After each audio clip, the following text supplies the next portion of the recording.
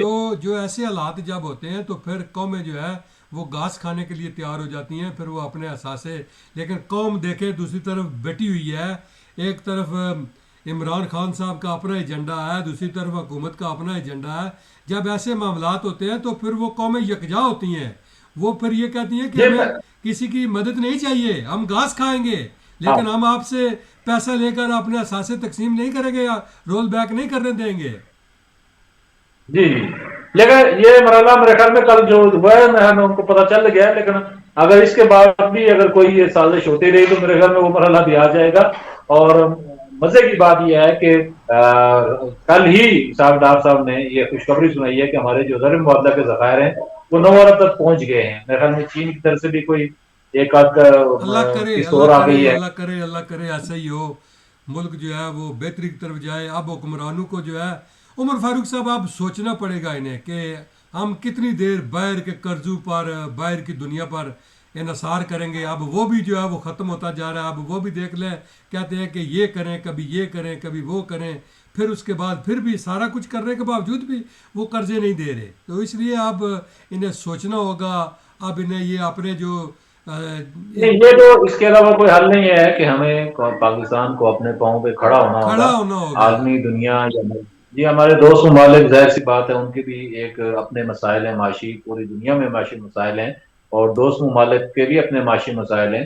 وہ کب تک آخر ہمیں چلاتے رہیں گے؟ ہمیں اپنے خود انحصارے کی طرف جانا ہوگا اور خاص کر کے ہمیں اپنی برآمدات میں اضافہ کرنا ہوگا. اور پھر سب سے بڑی بات ہے کہ ہمارا ملک ماشاءاللہ زرعی ملک ہے، اور جس ملک میں اس طرح کی جو زرعی نظام ہو وہ ملک تو کبھی ناکام ہو ہی نہیں سکتا. بدقسمتی ہے پھر بھی کہ ہم ناکام ہو رہے ہیں. آپ دیکھ لیں دنیا میں جہاں اس طرح کا زرعی آبپاشی کا سسٹم ہے، نظام ہے، وہ ملک آج دنیا پر راج کر رہے ہیں، لیکن ہم ہے کہ ابھی تک جو ہے وہ کچکول لیے پھرتے ہیں. آپ وہ دیکھیں، کل پچھلے 2-3 ہفتے پہلے میں نے ایک ویڈیو دیکھی کہ عرب امارات دبئی میں اپنے صحرا میں وہ گندم اگانا شروع کر دی ہے. سر عرب تو امارات کی ابھی میں آج مجھے ایک دوست نے ایک ویڈیو کلپ بھیجا، خدا کی قسم دیکھ کر دل خون کے آنسو رو رہا تھا کہ کیا یہ کل دبئی جو ہے یہ ڈیولپ ہوا ہے اور ہمارا ملک دیکھ لے کہ آج ہم کہاں کھڑے. آج ہم جو ہے وہ ایک ایک پیسے کو اس سے ترس رہے ہیں، پیسہ مانگے. پیسے مانگ رہے ہیں آج اس سے. اور وہ دیکھ لے کہ آج کہاں. یہ وہ ملک تھا جس نے جرمنی کو قرضہ دیا. یہ پاکستان وہ ملک تھا جس نے جرمن کو قرضہ دیا تھا ایک وقت میں. تو آج جو ہے وہ جی دیکھ لیں کہ حکمرانوں کی نااہلی اور اس کرپشن نے اس ملک کا بیڑا گرک کیا ہے. سب سے جو آپ دیکھ لیں کہ ایک پٹواری سے لے کر ایک چپڑاسی تک جو ہے، چپڑاسی سے لے کر ایک بڑے عہدے تک جو ہے وہ ہر آدمی دیہڑی لگانے کے چکر میں ہے کہ میں شام کو کتنے پیسے لے کر جاؤں گا. تو پھر اس ملک کا کیا حال ہوگا؟ جی جی، اس ملک میں اللہ پھر کرے کوئی ہمارے اللہ کرے، اللہ بس کرے اللہ ہمارے کرے. حالت کو خدا کی بہتر کرے. قسم ہم جو لوگ باہر بیٹھے ہوئے ہیں، خدا کی قسم ہم آپ لوگوں سے بھی زیادہ پریشان ہیں. یہاں پر جو آدمی ملتا ہے وہ سخت پریشانی کے حال میں کہتا ہے یار ہمارے ملک کا کیا ہوگا. میں کہتا ہوں کوئی نہیں، انشاءاللہ اللہ بہتر کریں گے. ہمارا ملک ایک نظریے کی بنیاد پر بنا ہوا ہے. نہیں، سروائیو کرے گا، ہمارا ملک مشکلات سروائیو آتی کرے گا رہتی جی. ہیں، مشکلات ہیں، چلو کچھ عرصہ کے بعد انشاءاللہ بہتری آئے گی. لیکن لوگ سخت پریشان ہیں جو باہر بیٹھے ہوئے ہیں. آپ لوگوں کو شاید اتنی اندازہ نہیں ہو رہا، چونکہ ہم جو باہر کی تصویر دیکھ رہے ہیں وہ بہت بھیانک نظر آ رہی ہے.